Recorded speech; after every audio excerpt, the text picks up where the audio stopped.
Well, good morning, good afternoon, good evening, and good night to you lovely folks joining me here nice and early over at Marvel Snap Zone. Welcome back for some more educational content here over on your favourite snap-based YouTube channel. It's good to see you. Hopefully all is well with you, much like it is with me, and it remains in the multiverse for Marvel Snap. We're on the borderline of this upcoming patch with a lot of what do we do until then going around. So today we're choosing to feature a upcoming hot location. You can see it on screen for you now. If you're not familiar with hot locations, they last for about 24 hours and they will appear startlingly more frequently in your games than they would do otherwise. Today we are looking at the Bifrost, which is coming up for you this Sunday as a hot location. Something to look forward to for a lot of players. It's a friendly location to many fan favourite archetypes. After turn 4 you will move all the cards at this location, one location over to the right, and every other location also one location over to the right. So everything just shifting over like an electric slide. This will be appearing at a 60% increased rate during your games, so players who strategically build around this location or build decks to counter the decks will have a massive advantage over their opponents. So what do you play over the next 24 hours to gain that advantage? That's what we're going to show you today. Important notes on the Bifrost. This location will always take effect after you finish your turn 4. Cards that gain an advantage from moving can profit from this location. So stocks on your move decks overall are going to go up for the next 24 hours. So we need to look at how we build those kind of decks and also how we counter those kind of decks. We're going to be doing our best to show something for every single player in Marvel Snap today. So regardless of whether or not you are in pool number 1, series number 2 or series number 3, will have some options available for you. If you do enjoy this type of content, make sure you subscribe to the channel for me. We want to see you back here for more of this in the future. It really helps us reach our wings. Please the algorithm by leaving a comment below for me to let you know if any of these decks did you any good. But until then, we're going to hop on over to the series 1 deck for the Bifrost, starting things off today. So if you are a beginner player, you're looking for a deck to make the most of this location, the best thing really is the move strategy. When we're starting at Series 1 only, the move deck can be adapted slightly to hopefully abuse this location. Multiple Man is going to move right on turn 4, so hitting him with your buffs and moving him around to add extra copies is going to be beneficial for you. On 6, you can then push them all back to the left, courtesy of Heimdall. The problem with Multiple Man, of course, is always space. So try to use some cards which we can destroy again later, such as like Forge and Nova, with a card like Carnage. As we're running Iron Fist and Nightcrawler, Angela is also a very strong support card for a strategy like this. Also, we want the early game more than we want the late game. So Chavez is going to be an excellent fit to improve our early draws and make sure we're finding those cards that we care about finding early. Try to think 2 or 3 turns ahead with this deck, and don't overcommit to lanes where Hulkbuster could find itself being attached to Multiple Man. That is very much going to be the trick on a deck like this. It's a similar story for the deck in Series 2, except you get some very relevant upgrades in this version of the deck. As we move into Pool 2, the real move payoff becomes available to us. That is Kraven. Kraven's going to gain power after turn 4 for each of yours and your opponent's cards which move to the same lane. We also get access to Vulture and Cloak. Vulture is really simple, it's just going to get 5 extra power every single time it moves, including the Bifrost triggering. Cloak is a little bit more complex and a very flexible card. We recommend trying to play it on turn 4 to allow you to move your cards back to another lane after the Bifrost is done moving them. As we know, we're getting a move guaranteed 60% of the time on turn 4. We can also try to fit in Nova Carnage to clean up some space once again and add some power to these units across the board. Therefore, we're going to be dropping Chavez, which seems like the play as we have so many other synergistic parts in this deck in Series 2. Another consideration for a strategy like this, maybe even though it seems a little counterintuitive, is a card like Killmonger. Even though it's going to destroy your own Iron Fist and your own Nightcrawler, it's going to help you clear a lot of space for your future plays and allow you to move around significantly more freely, so keep that one in mind as well. As we move into Series 3, there is many active choices for you in the Bifrost if you're looking to abuse this location. There's already a very active sub of the Marvel Snap Discord that are big move deck believers, and they will definitely reappear over the next 24 hours.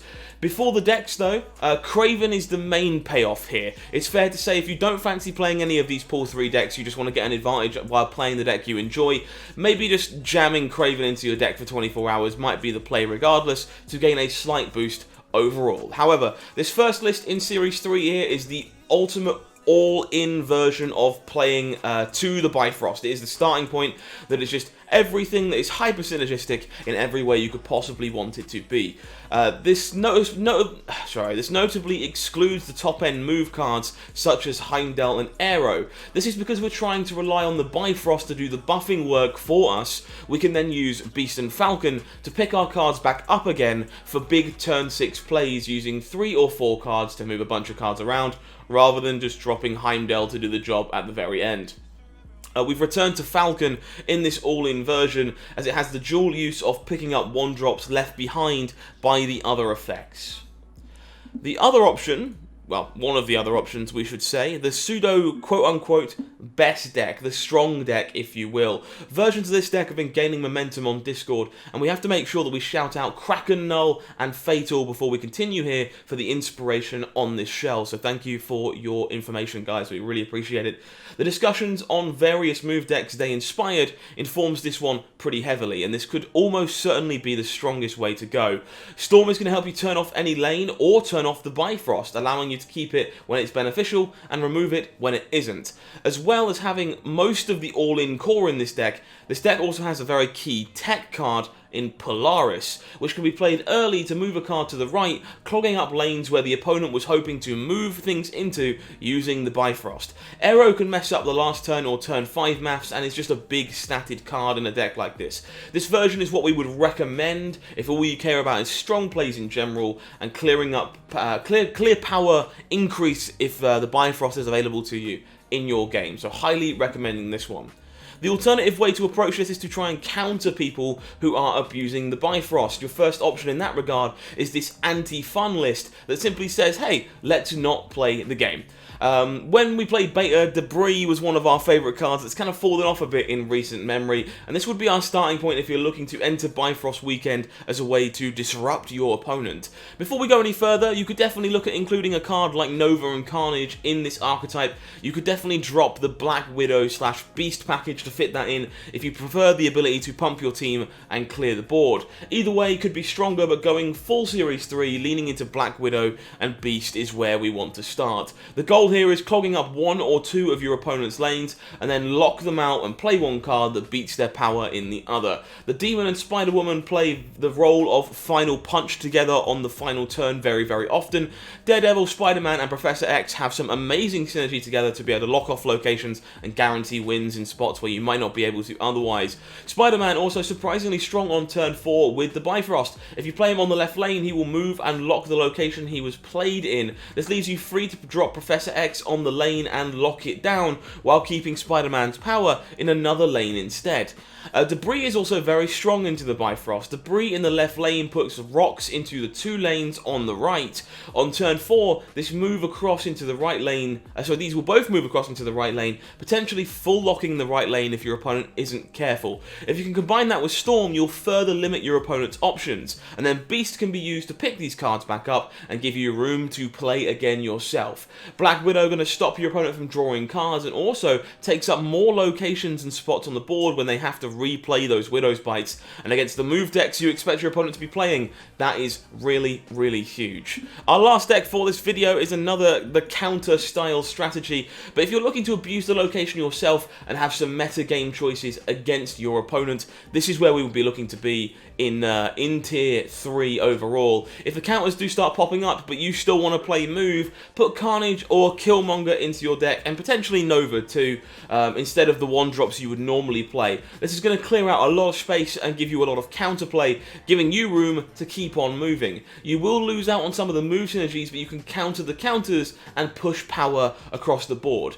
We're going to start here with just Killmonger and decide to play Carnage if we feel like it's really needed to give us more leverage against these counterplay decks that we expect to see. Enjoy the chaos of the Bifrost, everyone. If you're looking for this video in article form, it will be available on Sunday morning just before the Bifrost kicks off as a hot location over on Marvel Snap Zone and in the description box down below. If you've been enjoying this type of content, make sure you're following us here at Snap Zone, turn on your notifications, make sure you don't miss out anything we're pumping out here on YouTube or any of our upcoming live streams. If you want to keep supporting the channel, please consider becoming a member. You'll get yourself a sweet exclusive badge, some emotes to use in the live chat, and some more rewards coming very soon as well. So thank you for your support, we appreciate appreciate all of the love. If you've got other suggestions, other thoughts about how to abuse this location, leave them down in the comments section for us below and inform your further community members about what you want to do. Alternatively, if you'd like to share, come and see us in the community Discord server where there are now thousands and thousands of players talking all things Marvel Snap 24 hours a day. You'll find a link to that below as well. Until next time, folks, I have been HowlingMines, you have been amazing, and this has been Marvel Snap Zone. Take care.